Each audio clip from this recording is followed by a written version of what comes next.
Hello everyone, कैसे हैं आप सब। तो आज से हमारा नया सेशन शुरू होगा हिंदी के पेडागोजी के PYQ का, जो आपके लास्ट एग्ज़ाम में आए थे।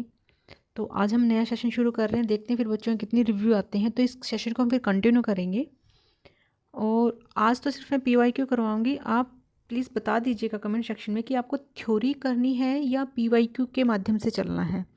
ठीक है, करवाने तो PYQ भी हैं, बट अगर कहोगे पहले थ्योरी करवाई जाए तो पहले थ्योरी करवाई जाएगी। अगर कहोगे कि PYQ से ही चलो तो PYQ से ही चलेंगे हम। ठीक है, तो चलिए शुरू करते हैं आज का सेशन। और हमारा पहला क्वेश्चन, मातृभाषा आधारित बहुभाषावाद किसकी अनुशंसा करता है। जो ये वाला पेपर मैं करवा रही हूँ, मैं अभी इंग्लिश की जो पेडागोजी है उसमें भी मैंने करवाया है, क्योंकि लास्ट ईयर जब दिसंबर में एग्ज़ाम हुआ था तो उसमें लैंग्वेज 1 या शायद लैंग्वेज 2 के दोनों ही पेपर सेम थे। इंग्लिश लैंग्वेज में भी वही था और हिंदी लैंग्वेज में भी सेम ही का सेम पेपर था, सेम क्वेश्चंस और सेम ऑप्शंस थे। ठीक है, तो मातृभाषा आधारित बहुभाषावाद किसकी अनुशंसा करता है। पहला ऑप्शन है, आप भी आंसर देने की कोशिश कीजिएगा, वीडियो को पॉज कीजिए और फिर आंसर दीजिए और फिर बताइए कितने क्वेश्चन आपके ठीक हुए। सभी बच्चों की विद्यालय शिक्षा की शुरुआत अंग्रेजी माध्यम और घर की भाषा से होनी चाहिए। सेकंड ऑप्शन है, सभी बच्चे अपनी प्रथम भाषा के रूप में हिंदी का अध्ययन करते हैं। थर्ड ऑप्शन है, सभी बच्चों की विद्यालय शिक्षा उनकी मातृभाषा या घर की भाषा से शुरू होनी चाहिए। फोर्थ ऑप्शन है, सभी बच्चों की विद्यालय शिक्षा उनके राज्य की भाषा से शुरू होनी चाहिए। तो ये कह रहा है कि जो मातृभाषा है, मातृभाषा में बहुभाषावाद की अनुशंसा, यानी कि जो NEP है, NEP में भी आपकी ये बताया गया है कि भाषा हमेशा, जिस भी भाषा में बच्चा शुरू करेगा अपना पढ़ना शुरू करेगा, उस टाइम पर उसकी भाषा जो उसकी मदर टंग होगी, मदर टंग से ही वो टारगेट लैंग्वेज की तरफ जाएगा, या फिर जो उसके एरिया की भाषा उस एरिया की भाषा में से सिखाया जाएगा। ठीक है, तो हमेशा जब भी हम बच्चे को स्कूल में भेजते हैं तो वो अपनी मातृभाषा या घर की भाषा से उसको हम पढ़ाना शुरू करते हैं, क्योंकि वो फैमिलियर होता है अपनी उस मातृभाषा में। तो आपका इसमें ऑप्शन होगा थर्ड, कि सभी बच्चों की विद्यालय शिक्षा उनकी मातृभाषा या घर की भाषा से शुरू होनी चाहिए। अगला ऑप्शन है आपका, अगला क्वेश्चन है, पाठ्य सामग्री बोधगम्यता के संदर्भ में से गलत कथन कौन सा है। रीडिंग स्किल की बात कर रहा है, रीडिंग कॉम्प्रिहेंशन रीडिंग स्किल की। फर्स्ट है, स्कीमिंग समीक्षा करने के लिए अधिक उपयुक्त है, जबकि स्कैनिंग द्वारा किसी विशेष प्रश्न का उत्तर देने में मदद मिलती है। सेकंड ऑप्शन है, स्कीमिंग और स्कैनिंग दोनों में ही पाठ्य सामग्री पढ़ने के दौरान तीव्र नेत्र गति शामिल है। थर्ड है, स्कीमिंग सरसरी तौर पर पठन के अंतर्गत पाठ्य सामग्री को शीघ्रता से पढ़ा जाता है, जबकि स्कैनिंग बारीकी से पठन के अंतर्गत विशिष्ट तथ्य जानने के लिए पढ़ा जाता है। स्कीमिंग में गहराई से पठन किया जाता है, जबकि स्कैनिंग में सरसरी तौर पर पढ़ा जाता है। ये वही है आपका रीडिंग स्किल के जो हमारे टाइप्स हैं, एक है आपका स्कैनिंग और एक है आपका स्कीमिंग और एक है आपका स्कैनिंग। जो स्कीमिंग है, आपको स्कीमिंग में हम ओवरव्यू के लिए पढ़ते हैं, जबकि स्कैनिंग में हम क्या करते हैं, सिर्फ एक स्पेसिफिक इन्फॉर्मेशन के लिए पढ़ा जाता है। ठीक है, तो स्कीमिंग में हम समीक्षा करेंगे, स्कैनिंग में हम कोई विशेष प्रश्न का उत्तर लेंगे। ये मैं आपको इंग्लिश वाली क्लास में करवा चुकी हूँ। स्कीमिंग और स्कैनिंग दोनों ही पाठ्य सामग्री पढ़ने के दौरान तीव्र नेत्र गति शामिल है। ठीक है, हमारा आई स्पैन बहुत ज़्यादा होता है इस टाइम पर। थर्ड है, स्कीमिंग सरसरी तौर पर पठन, ये भी ठीक है, और स्कैनिंग बारीकी से पढ़ने के लिए जब हम रीडिंग को यूज़ करते हैं। तो आपका फोर्थ ऑप्शन इसमें आंसर होगा कि स्कीमिंग में गहराई से पठन करते हैं, जबकि नहीं, हम ये गहराई से पठन करेंगे स्कैनिंग में। स्कीमिंग में हम सरसरी तौर पर पढ़ते हैं, मोटा मोटा सा पढ़ते हैं, हेडिंग्स को पढ़ते हैं। आपका ऑप्शन राइट हुआ फोर्थ। अगला क्वेश्चन है, जब बच्चे अपने आसपास के परिवेश की वस्तु में घटनाओं और अवधारणाओं के बारे में पूछना आरंभ कर देते हैं, तो भाषा का कौन सा प्रकार अधिक प्रयोग में लाया जाता है। कि मान लीजिए कोई घटना है, कोई वस्तु है, कोई घटना घटी है, कोई चीज़ है, कोई प्लेस है, वहाँ पे कोई घटना घटी है, तो बच्चे उस घटना के बारे में पूछना आरंभ कर देते हैं। तो ये भाषा का कौन सा रूप है। तो ये बच्चे की खोजबीन वाला रूप है, ह्यूरिस्टिक मेथड इसे बोलते हैं, कि बच्चे खोजबीन में लगे रहते हैं, कि वो पूछते हैं ये क्यों है, कैसे है, किस लिए है, ये कैसे हो गया। तो क्यों वाले क्वेश्चन बच्चे ज़्यादा पूछते हैं, किसी भी वस्तु के बारे में, आसपास के, और किसी घटना के बारे में। ठीक है, अगला क्वेश्चन है, मानव भाषा के किस गुणधर्म के कारण मनुष्य उन चीज़ों के बारे में बोल पाते हैं जो उनके तात्कालिक समय और स्थान में मौजूद नहीं है। कि ऐसी कौन सी एबिलिटी है जो उन व्यक्तियों के बारे में नहीं है, जो प्रेजेंट टाइम पर जो स्थान और समय है, टाइम और प्लेस स्पेस है, उसके बारे में नहीं बोल पाते।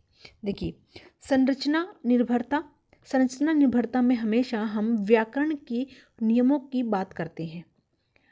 अगला है वियोजन सामर्थ्य, यानी कि डिस्क्रीटनेस में क्या है? वियोजन सामर्थ्य में हम छोटे छोटे शब्दों से एक नया शब्द बनाते हैं, उसे बोलते हैं वियोजन सामर्थ्य।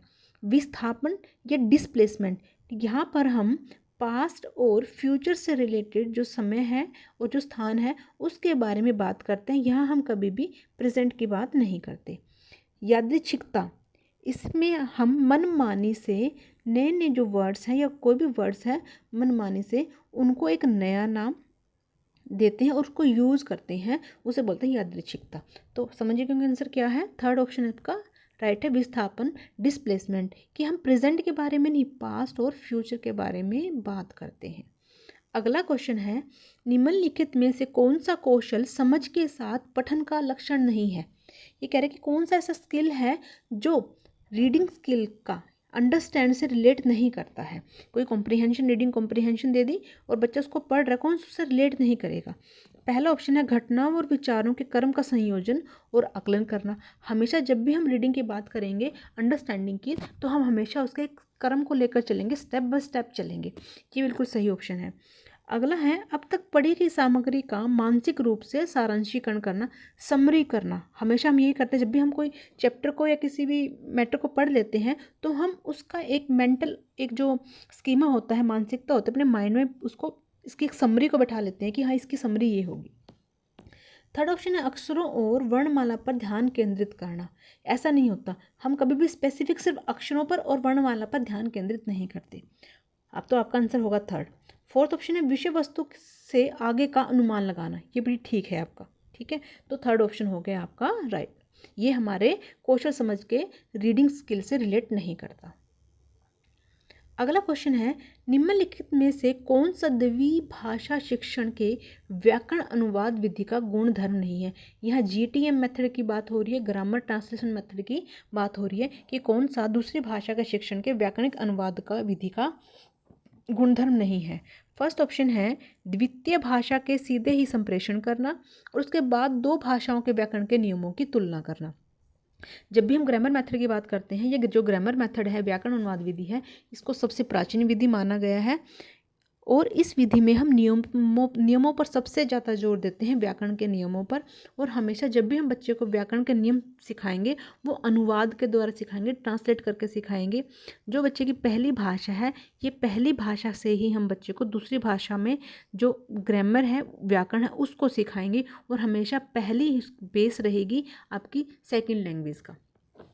सेकंड ऑप्शन है भाषा के प्रकारों के स्थान पर नियमों का अधिक ध्यान देना। बिल्कुल हम नियमों पर अधिक ध्यान देते हैं।